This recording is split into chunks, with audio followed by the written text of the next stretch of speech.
ഈ എപ്പിസോഡിന്റെ തുടക്കത്തിൽ തന്നെ നമ്മുടെ ജയൻ ദേവയാനിയോട് പറയുന്നുണ്ട്, ഒരു പ്രത്യേക സാഹചര്യത്തിലാണ് ആദർശിന് ആ കുഞ്ഞിന്റെ പിതൃത്വം ഏറ്റെടുക്കേണ്ടി വന്നത്. ദേവയാനി, നിനക്കറിയില്ലേ നമ്മുടെ മകൻ അങ്ങനെ കള്ളം പറയാറില്ല എന്ന്? ഞാനും അങ്ങനെയൊക്കെ തന്നെയാണ് കരുതിയിരുന്നത്. പക്ഷെ ഇപ്പം എനിക്ക് മനസ്സിലായി, അവനും അത്യാവശ്യം കള്ളമൊക്കെ പറയുമെന്ന്. അതിപ്പോൾ എന്നെ അലട്ടിക്കൊണ്ടിരിക്കുകയാണെന്ന് പറയുമ്പോൾ നീ എന്താ അച്ഛൻ്റെ നിലപാട് ശ്രദ്ധിക്കാത്തേ എന്ന് ജയൻ ചോദിക്കുന്നു. അവനെ കുറ്റക്കാരനായിട്ട് കാണുവാണ് അച്ഛനെങ്കിൽ അവൻ ഇപ്പോഴും MD കസേര കിട്ടില്ലായിരുന്നു. അതേപോലെ ഒരു ജോലിക്കാരനാക്കിയിട്ട് മാറ്റിയേനെ. അച്ഛൻ വലിയൊരു രോഗത്തിലൂടെ കടന്നു പോവുകയാണ്. അതുകൊണ്ട് അച്ഛൻ ഇനിയിപ്പോൾ എന്തായാലും അതുപോലെയൊന്നും ചെയ്യാൻ സാധ്യതയില്ല. ആദർശിനെ പോലെ ഇത്രയും നന്നായിട്ട് കമ്പനിയെ നയിക്കാൻ പറ്റുന്ന ഒരാളെ ഇനി കിട്ടില്ല എന്ന് അച്ഛന് നന്നായിട്ട് തന്നെ അറിയാം. അത് കുടുംബത്തിനകത്തല്ലേ ദേവയാനി, കുടുംബത്തിന്റെ പുറത്ത് അവനേക്കാളും യോഗ്യതയുള്ള എത്രയോ പേരുണ്ട്. അല്ലെങ്കിൽ പിന്നെ എന്നോടോ അജയനോടോ നോക്കാൻ പറഞ്ഞേനെ. കുറച്ച് ബിസിനസ് കുറഞ്ഞാലും അച്ഛൻ്റെ നിലപാടിൽ തന്നെ ഉറച്ചു നിൽക്കുമായിരുന്നു. പക്ഷെ ഇവിടെ ഇപ്പം അങ്ങനെയൊന്നും സംഭവിച്ചിട്ടില്ലല്ലോ എന്ന് പറയുമ്പോൾ ദേവയാനി പറയുന്നുണ്ട്, എനിക്ക് ചന്തുമോളെ ഇഷ്ടമായിരുന്നു, പക്ഷേ അത് അവൻ്റെ കുഞ്ഞാണെന്ന് അറിയുന്നതിന് മുന്നേ വരെ. അവൻ്റെ കുഞ്ഞാണെന്ന് അറിഞ്ഞതിന് ശേഷം എനിക്ക് അവളെ സ്നേഹിക്കാൻ തോന്നുന്നില്ല. ആദർശിനോടും എനിക്ക് ദേഷ്യം തോന്നുകയാണ്. ഇനിയൊരു പക്ഷെ പ്രഷർ താങ്ങാൻ കഴിയാതെ ആദർശി വീട് വിട്ട് പോയി കഴിഞ്ഞാൽ നീ എന്ത് ചെയ്യുമെന്ന് ജയൻ ദേവയാനിയോട് ചോദിക്കുന്നു. അവൻ ഇവിടുന്ന് പോകുമ്പോൾ നിന്റെ ഉള്ളിൽ വാശിയും വൈരാഗ്യം ഉള്ളത് കൊണ്ട് നീ അവനെ തടയില്ല. പക്ഷെ അവൻ പോയി കുറച്ചു നേരം കഴിയുമ്പോൾ നീ ഇവിടെ ഇരുന്ന് കരച്ചിൽ തുടങ്ങും. ഇപ്പൊ ദേവയാനി പറയുന്നത്, അവൻ എന്നെ വിട്ടു പോയാലും എൻ്റെ മകളായി ഞാൻ ഇപ്പോൾ കരുതുന്ന നയന എന്നെ വിട്ടു പോകാൻ പാടില്ല എന്ന്. അപ്പോൾ ജയൻ പറയുന്നു, ആദർശ് പറയുന്നതേ നയന മോള് കേൾക്കുള്ളൂ. ഇപ്പോൾ ഇവിടെ അവൻ്റെ ഭാര്യയായ അവൾക്കില്ലാത്ത സംശയമാണ് ഇപ്പോൾ അമ്മയായ നിനക്കുള്ളത്. നയന നല്ല കുട്ടിയാണ്, അവൾ ഈ കുടുംബത്തിൻ്റെ ഐക്യത്തിന് വേണ്ടിയിട്ടാണ് നിലനിൽക്കുന്നത്. അതുകൊണ്ടാണ് ഇപ്പോൾ അവനോട് ക്ഷമിച്ച് അവൻ്റെ കൂടെ ജീവിക്കുന്നത്. ഇല്ലെങ്കിൽ ഇപ്പോൾ ഇത് കോടതി വരെ എത്തിയേനെ. ജയനും ദേവേനെ നീ പറയുന്നത് ശരി തന്നെയാണ്, അവൾ നല്ല കുട്ടിയാണ്. അതുകൊണ്ടാണ് ഭർത്താവിൻ്റെ ഭാഗത്തുള്ള ശരി അവൾ തിരിച്ചറിഞ്ഞത്. അവൻ്റെ ഭാഗത്ത് എന്ത് ശരിയാണുള്ളത്? അത് വല്ലതും അവൻ തെളിയിച്ചു എന്ന് ചോദിക്കുന്നു. അവനത് തെളിയിക്കാനുള്ള ഒരുക്കത്തിലാണ് എന്ന് പറയുന്ന സമയത്ത് ദേവയാനിയും, എന്നാൽ പിന്നെ അവനത് തെളിയിക്കട്ടെ, തെളിയിച്ചതിന് ശേഷം ഞാൻ അവനെ സ്നേഹിച്ചോളാം, ഒപ്പം ചന്തുമോളെയും, ഇങ്ങനെയും പറഞ്ഞിട്ട് അവിടെ നിന്നും പോകുന്നു. അവിടുന്ന് കെട്ടിയത് ഇപ്പോൾ കാണിക്കുന്നത് നവ്യയെയും അവിയെയുമാണ്. ഒരു റെസ്റ്റോറൻറ്റിലേക്ക് വന്നിരിക്കുകയാണ് അവർ. അവിടെ വെച്ച് ചന്തുമോളുടെ കാര്യമാണ് സംസാരിക്കുന്നത്. നവ്യയുടെ അച്ഛനും അമ്മയ്ക്കും ഒന്നും ഈ ചന്തുമോളെ പറ്റിയിട്ടുള്ള കാര്യങ്ങളൊന്നും തന്നെ അറിയില്ല. നവ്യ മനസ്സിലാക്കിയിട്ടില്ല അഭിയാണ് ചന്തുമോളുടെ അച്ഛൻ എന്ന കാര്യം. അവൾ വിശ്വസിച്ചിരിക്കുന്നത് ആദർശാണ് ചന്തുമോളുടെ അച്ഛൻ എന്നാണ്. ആദർശേട്ടൻ ഇങ്ങനെ ചെയ്യുമെന്ന് ഒരിക്കലും കരുതിയില്ല. തൻ്റെ സ്വന്തം അനിയത്തിയായ നയനയടക്കം എത്രത്തോളം ആളെ വിശ്വസിച്ചിരിക്കുന്നു. അഭി പറയുന്നു, ചന്തുമോളെ സ്വന്തം മകളായിട്ടാണ് ഇപ്പോൾ നയനെ നോക്കിക്കാണുന്നത്. അതെ, അവൾക്ക് ഇപ്പം എന്തിൻ്റെ കീഴാണെന്ന് എനിക്ക് മനസ്സിലാവുന്നില്ല. അയാളുടെ സ്ഥാനത്ത് ഞാനായിരുന്നുവെങ്കിൽ ഞാൻ അയാളെ കോടതി കയറ്റിയേനെ എന്ന് നവ്യ പറയുന്ന സമയത്ത് അഭയാകെ പേടിച്ചു പോകുന്നുണ്ട്. തുടർന്ന് അവൻ പറയുന്നുണ്ട്, ചന്തുമോളി ഇവിടേക്ക് വന്നത് കൊണ്ട് നമ്മുടെ കുഞ്ഞിന്റെ പ്രാധാന്യം കുറഞ്ഞു പോകുമോ എന്നാണ് എൻ്റെ പേടി. എന്ന് വെച്ചാൽ കുറേ ദിവസങ്ങൾക്ക് ശേഷമല്ലേ ഒരു കുഞ്ഞ് വീട്ടിലേക്ക് വരുന്നത്. അതിൻ്റെ സ്നേഹവും കരുതലുമെല്ലാം ചന്തുമോൾക്ക് എല്ലാവരും കൊടുക്കുന്നുണ്ട്. ആ കുഞ്ഞ് അനാഥയാണ്. ആ കുഞ്ഞിൻ്റെ അമ്മയാണെങ്കിൽ അവിടെ വയ്യാതെ കിടക്കാണ്. അതുകൊണ്ട് എല്ലാവരും ആ കുഞ്ഞിനെ നല്ലോണം സ്നേഹിക്കുന്നുണ്ട്. ആദർശേട്ടൻ്റെ കുഞ്ഞാണ് ചന്തുമോൾ എന്നറിഞ്ഞതിന് ശേഷം ആദർശേട്ടൻ്റെ അമ്മയ്ക്ക് പഴയ സ്നേഹമൊന്നും ആദർശേട്ടനോടില്ല. നവ്യ പറയുന്നു, എങ്കിലും നമ്മുടെ മോനല്ലേ ആദ്യത്തെ കൊച്ചുമോൻ, സ്വന്തം കൊച്ചുമോൻ. അഭി പറയുകയാണ്, ചന്തുമോളും നമ്മുടെ കുടുംബത്തിലെ ഒരു കുട്ടിയാണെന്നല്ലേ പറയുന്നത്. അതിൻ്റെ സ്നേഹം എന്തായാലും ആ കുഞ്ഞിനോട് കാണിക്കുമല്ലോ. എനിക്കെന്തായാലും ആ ചന്തു എന്ന കുട്ടീനെ ഇഷ്ടമല്ല. എൻ്റെ കുഞ്ഞിൻ്റെ കൂടെയൊന്നും കളിക്കാനൊന്നും ഞാൻ വിടില്ല. അഭിയാണെങ്കിൽ ഇപ്പം നവ്യയുടെ ഉള്ളിൽ എരിപിരി കയറ്റാൻ വേണ്ടിയിട്ട് എന്തായാലും നമ്മുടെ മോൻ്റെ അത്ര പ്രാധാന്യം ചന്തുമോൾക്ക് കിട്ടരുതെന്നും, മുത്തശ്ശനെ സന്തോഷിപ്പിക്കാൻ വേണ്ടി മുത്തശ്ശൻ്റെ പേര് കൂടി ചേർത്താണ് നമ്മുടെ മോന് പേരിട്ടത്. എന്നിട്ട് മോനെ അവർ വന്ന് കണ്ടതോ ഒരു തവണ മാത്രം. ചന്തുമോള് വീട്ടിൽ വന്നിട്ടുണ്ടല്ലോ, അതുകൊണ്ടാണ് അവർ ഇങ്ങനെയെല്ലാം ചെയ്യുന്നത്. നവ്യയുടെ വീട്ടിലാണല്ലോ ഇപ്പോൾ താമസിക്കുന്നത്.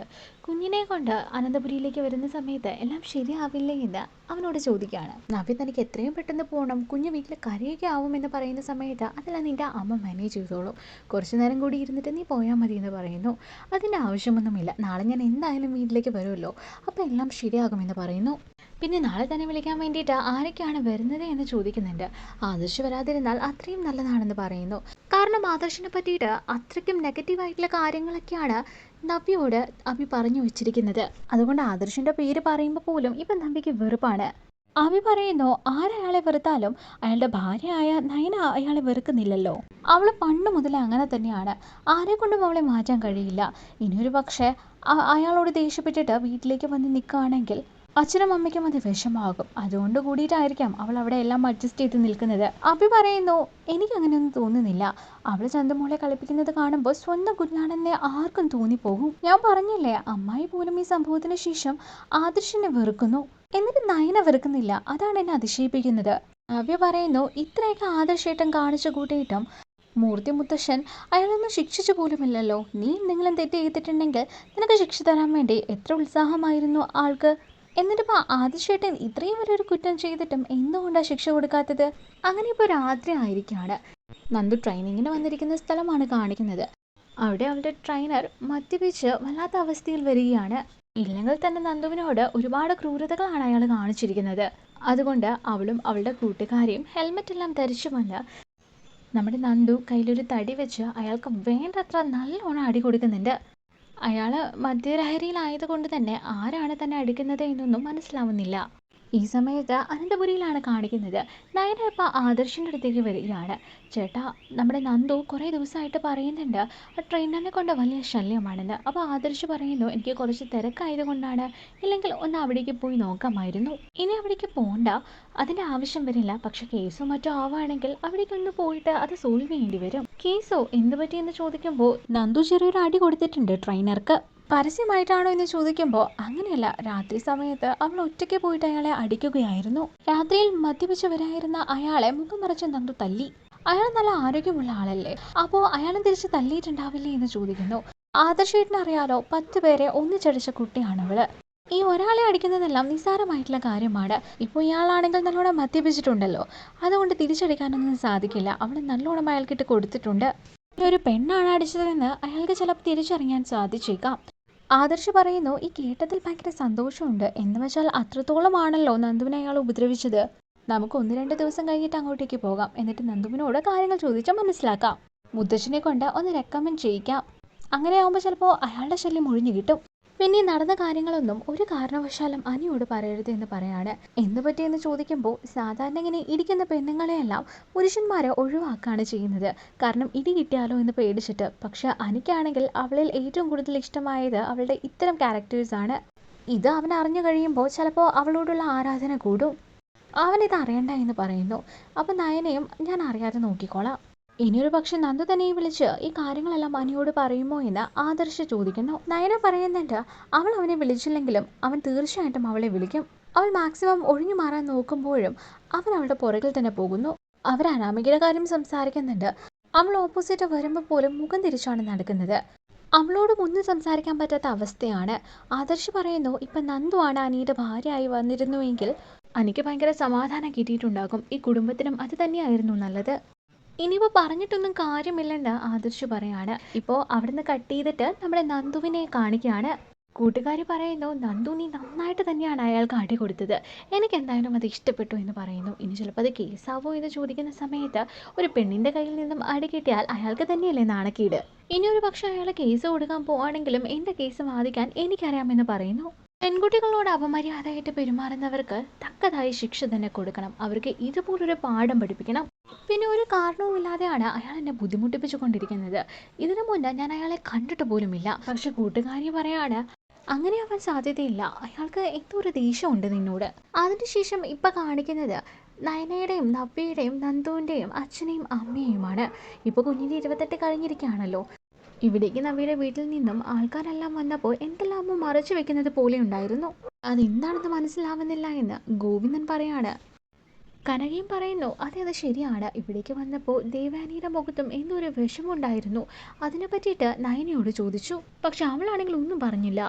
ആ ചലച്ചയാണെങ്കിൽ മുള്ളു വെച്ച പുള്ളിയാണ് സംസാരിക്കുന്നത്. എന്തൊക്കെയോ കുഴപ്പമുള്ള പോലെ എനിക്ക് തോന്നുന്നുണ്ട്. ഇവിടെ ഇവർ സംസാരിച്ചു കൊണ്ടിരിക്കുമ്പോൾ അവിടേക്ക് നവ്യ വരുന്നു. എന്നിട്ട് പറയുന്നുണ്ട് എല്ലാവരും ഇത്രയും ദിവസം കുറ്റപ്പെടുത്തിക്കൊണ്ടിരുന്നത് അഭിയായിരുന്നു, പക്ഷെ ആദർശ് അത്ര നല്ല ആളൊന്നും അല്ല എന്നാണ് എനിക്ക് തോന്നുന്നത്. നയന എല്ലാം അഡ്ജസ്റ്റ് ചെയ്യുന്ന കൂട്ടത്തിലാണ്, അതുകൊണ്ട് എല്ലാം അവൾ ഉള്ളിൽ ഒതുക്കി നടക്കാണ്. അങ്ങനെ ഉള്ളിൽ ഒതുക്കാൻ മാത്രം എന്താണെന്ന് ഗോവിന്ദൻ എന്ന അച്ഛൻ ചോദിക്കുന്നു. കനക പറയുന്നുണ്ട് നയനമോൾ ഇവിടെ വന്നപ്പോൾ അവളുടെ മുഖത്തെ സന്തോഷമാണ് ഞാൻ കണ്ടത്. അപ്പായുടെ മുഖത്തായിരുന്നു കുറച്ച് ടെൻഷൻ ഉണ്ടായിരുന്നത്. ആദർശിന്റെ മുഖത്തും അത്തരമൊരു ടെൻഷൻ കാണാമായിരുന്നു എന്ന് ഗോവിന്ദൻ പറയുന്നു. ആദർശിനെ വീണ്ടും നവ്യ കുറ്റപ്പെടുത്തുന്നു. അപ്പോൾ മോൾ എന്തോ ഉള്ളിൽ വെച്ചിട്ട് സംസാരിക്കുകയാണ്, എന്താ കാര്യമെന്ന് ചോദിക്കുകയാണ്. നാളേക്ക് ചടങ്ങിന് വേണ്ടിയിട്ട് അവരെല്ലാം ഇവിടേക്ക് വരുമല്ലോ, അപ്പം നിങ്ങൾക്ക് മനസ്സിലാവുമെന്ന് നവ്യ പറയുന്നു. പിന്നെ അഭി നല്ലവനാണെന്നും അവൾ പറയാണ്. അപ്പോഴാണ് നന്ദുവിൻ്റെ കോൾ വരുന്നത്. നവ്യ നന്ദുവിനോട് പറയുന്നുണ്ട്, എൻ്റെ അമ്മായിയമ്മയും ഹസ്ബൻഡും എല്ലാം ഇപ്പോൾ നന്നായിട്ട് തന്നെയാണ് എന്നോട് പെരുമാറുന്നത്.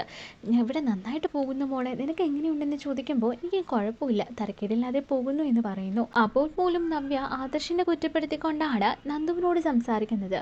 ഇപ്പോൾ അമ്മയ്ക്ക് ഫോൺ കൊടുക്കുന്നു. അമ്മ നന്ദുവിനോട് തന്നെ ചോദിക്കുകയാണ്, അനന്തപുരിയിൽ എന്തെങ്കിലും കുഴപ്പമുണ്ടോ, മോൾക്ക് എന്തെങ്കിലും അറിയാമോ എന്ന്. മോള് നയനയോട് സംസാരിക്കുന്നതല്ലേ, മോളോട് നയന എന്തെങ്കിലും പറഞ്ഞോ എന്ന് ചോദിക്കുമ്പോൾ അതിനോടൊന്നും പറഞ്ഞില്ല അമ്മേ, അങ്ങനെ എന്തെങ്കിലും ഉണ്ടെങ്കിൽ ചേച്ചിയോട് തന്നെ ചോദിക്കാൻ പറയാണ്. എന്തായാലും നാളെ അങ്ങോട്ട് പോവുകയാണല്ലോ, അവിടെ ചെന്നിട്ട് സംസാരിക്കാമെന്ന് അമ്മ പറയാണ്. നവ്യമോളും കുഞ്ഞും കൂടി പോയി കഴിയുമ്പോൾ പിന്നെ ആളും അനക്കവും ഇല്ലാത്ത വീടായിട്ട് ഇത് മാറും. അതുകൊണ്ട് നന്ദു, നീ എത്രയും പെട്ടെന്ന് ഇവിടേക്ക് ലീവ് കിട്ടുമ്പോൾ വരാൻ ശ്രമിക്കണേ എന്ന് പറയുന്നു.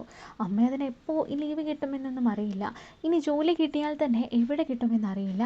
എവിടെയാണെങ്കിലും ക്വാർട്ടേഴ്സ് ഉണ്ടാകും, ആ ക്വാർട്ടേഴ്സിലേക്ക് ഞാൻ എൻ്റെ അച്ഛനും അമ്മയെയും വിളിച്ചുകൊണ്ട് പോകാമെന്ന് പറയുന്നു. പക്ഷെ അച്ഛന് വരാൻ പറ്റുമോ എന്ന് അറിയില്ല എന്ന് പറഞ്ഞിട്ട് അമ്മ അച്ഛൻ്റെ കയ്യിൽ ഫോണ് കൊടുക്കുകയാണ്. അച്ഛനോടും നന്ദു ഇതേ കാര്യം തന്നെ പറയുമ്പോൾ അച്ഛൻ പറയുന്നുണ്ട്, അല്ല മോളെ അതൊന്നും വേണ്ട, അച്ഛനിവിടെ ചെറിയ പണിയൊക്കെ ഉണ്ടല്ലോ, അത് വെച്ച് ഞങ്ങളങ്ങനെ അഡ്ജസ്റ്റ് ചെയ്തിരുന്നോളാം. മക്കളും 3 പേരും നല്ല രീതിയിൽ ഇരുന്നാൽ മാത്രം മതി ഈ അച്ഛനും അമ്മയ്ക്കും. മോൾക്ക് ഭക്ഷണമൊക്കെ അവിടെ ഓക്കെ ആണോ എന്ന് ചോദിക്കുമ്പോൾ ക്യാൻറ്റീനിലെ ഭക്ഷണമാണ്, ഇവിടെ അധ്വാനം കൂടുതലും കഴിക്കുന്നത് കുറവുമാണെന്ന് പറയുന്നു. പക്ഷേ മോൾ നന്നായിട്ട് തന്നെ ഭക്ഷണം കഴിക്കണം, ഹെൽത്ത് നോക്കണം, പിന്നെ അനിയെ വിളിക്കുന്നൊന്നുമില്ലല്ലോ എന്ന് ചോദിക്കുമ്പോൾ ഇല്ല അച്ഛാ അങ്ങനെയൊന്നും ഇല്ല എന്ന് നന്ദു പറയുന്നു. അവൾ കള്ളം പറയാണ്. ശരി അച്ഛാ, ഞാൻ ഇടയ്ക്ക് വിളിച്ചോളാം എന്ന് പറഞ്ഞിട്ട് അവൾ കോൾ വെക്കുകയാണ്. ഇങ്ങനെയാണ് ഈ ഒരു എപ്പിസോഡ് അവസാനിക്കുന്നത്. ഇനി നെക്സ്റ്റ് എപ്പിസോഡിൻ്റെ എക്സ്പ്ലനേഷനുമായിട്ട് നമുക്ക് കാണാം.